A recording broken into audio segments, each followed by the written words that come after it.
अस्सलामुअलैकुम सामीन। 3 जुमातुल उखरा की तारीख शुरू हो चुकी है, 26 दिसंबर है। ख़बर का उन्वान है, हिंदुओं अपने घरों में तेज़ धारदार हथियार रखो। ये बयान किसी मामूली आदमी का नहीं है, बल्कि दुनियावी हैसियत से उसकी हैसियत बड़ी है। वो मेंबर पार्लियामेंट हैं।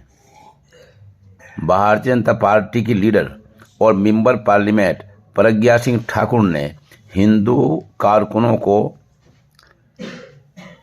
कत्ल के वाक़यात के मद्देनज़र कहा है कि हिंदुओं को उन पर और उनकी साख पर हमला करने वालों को जवाब देने का हक है।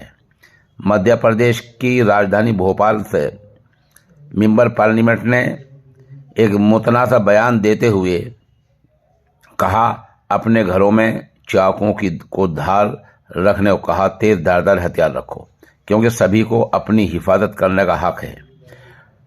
ठाकुर ने कहा, लव जिहाद उनकी जिहाद की परंपरा है, रिवायत है। अगर ऐसा कुछ नहीं है तो वो लव जिहाद करते रहेंगे। वे प्रेम भी करते हैं तो उसे भी जिहाद कहते हैं। हम हिंदू भी प्रेम करते हैं, हम भावना से प्रेम करते हैं। बहरहाल इस तरह बयान दिया है और इस पर अभी तक सरकार की तरफ से कोई रद्दअमल नहीं आया है। इनमें वो मेंबर पार्लियामेंट हैं जिन्होंने आईन हिंद की हिफाजत का अहद ले रखा है, हल्फ ले रखा है, और वो ऐसा बयान दे रही हैं कि ख़ास समाज को तेज़ धारदार हथियार रखने को